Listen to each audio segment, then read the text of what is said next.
All right, what's up, everyone? Welcome back to another episode.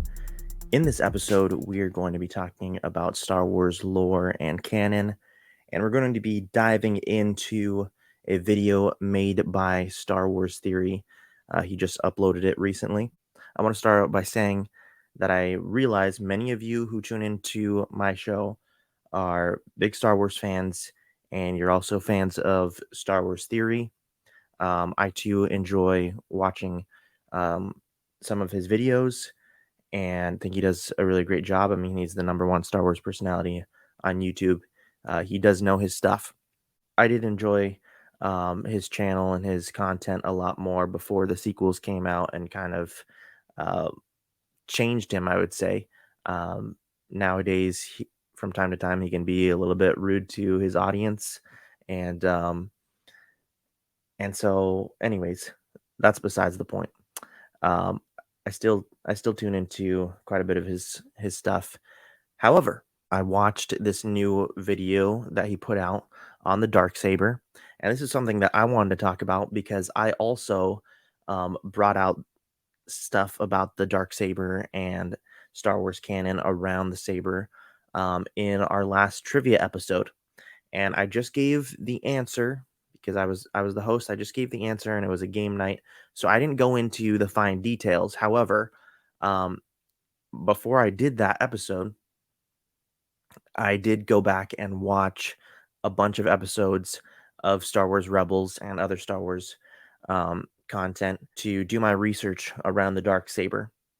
And so when I saw today that Star Wars Theory posted this video on the dark saber, and I started watching it, I was um, interested in seeing a particular part because I know that he doesn't know Rebels as much as other people. And I recently just watched it, and I really enjoy Rebels. Um, and there's just some great canon in there. But in particular, there's one section that I was curious to see, and sure enough, I caught something. Like many other people, I messaged in the comments, and other people did too, and said, "Hey, that um, technically this isn't quite right." But let's check that out. I'll show you what I'm talking about. This is about the history of the Darksaber, right? And those who have wielded it, owned it. Check this out. Kanan Jarrus. After Darth Sidious rose to power as Emperor of the First Galactic Empire, the Darksaber was sort of still Maul's. At one point, while on the Night Sister-controlled planet of Dathomir, a Jedi who had survived Order 66, named Kanan Jarrus, took the Darksaber from Maul's table and used it to destroy a Darkside relic. Incorrect.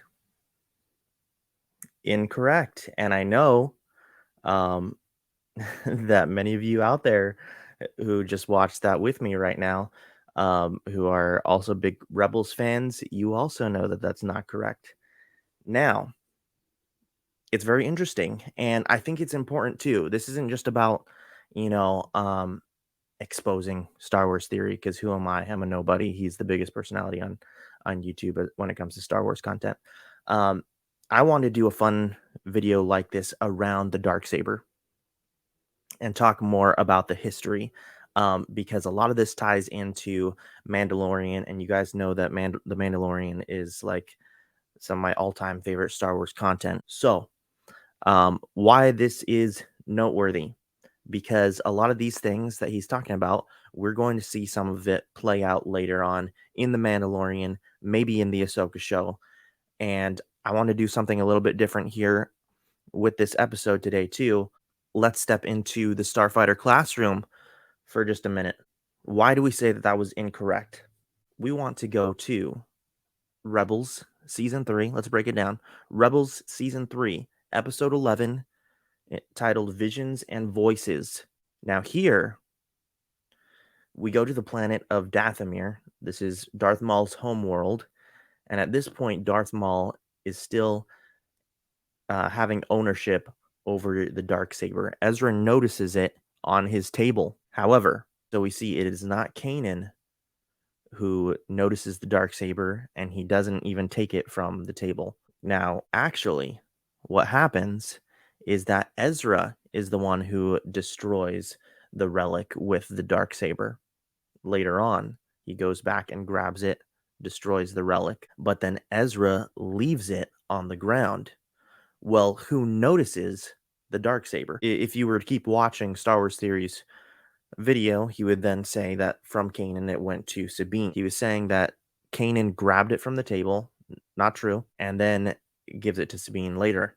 What happens is that after Ezra destroys the relic, still in this episode 11 Visions and Voices, after Ezra destroys the relic, he leaves the saber on the ground. They go on their way. They board the ship and are about to leave Dathomir. Well, who picks it up is Sabine herself. And we are going to be seeing this character. I'm excited. I'm excited. We're going to be seeing the character of Sabine in live action, most likely in The Mandalorian, as well as the Ahsoka show. She is definitely a big deal in Star Wars canon. Encourage you guys to check out Rebels and learn more about her character. But Sabine is the one that grabs it from the ground. Again, not from the table. She grabs it from the ground and she takes it. Okay? So at this point, Sabine has the saber. Now, we fast forward, right? We fast forward to season 3, episode 15, Trials of the Darksaber. Okay? And the intro to this, Kanan is talking to another fellow Mandalorian, a friend of Sabine's, and he shows him the Darksaber. And he explains that after they left Dathomir, again in that last episode, in episode 11 that we were talking about, Sabine gives it to Kanan for safekeeping. So, Kanan was now the owner of the Darksaber for a while, but again, what was lost in translation in Star Wars Theories video is that Kanan did not grab it from the table. Rather, Sabine grabs it from the ground and gives it to Kanan. So now Kanan is in possession of the Darksaber, probably for at least days, but possibly even weeks, because this episode is a few episodes after Visions and Voices. We go from episode 11, then we go to episode 15. There's some adventures in between there. So Kanan has been hanging on to the saber for a little while now. Okay. And so then from here on, they decide that Sabine needs to wield the dark saber now, because this is going to help her reunite the clans, the Mandalorians, and bring on the birth of their armies again. And so, yeah, a lot of this is really interesting stuff. Again, I encourage you guys to check it out in Rebels. If you do nothing at all from watching going back and watching Clone Wars and Rebels, you have to check out the stuff with the Mandalorians and with Darth Maul. I always say that. If you watch nothing else, watch the episodes with Maul and the Mandalorians. Most of them are tied together. Now, to finish up our little Starfighter classroom session, Kanan then gives Sabine the Darksaber. Okay?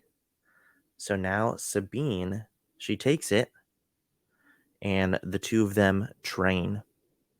Kanan trains her in fighting with a lightsaber, and I mean, the rest is history, and maybe the rest is for another episode.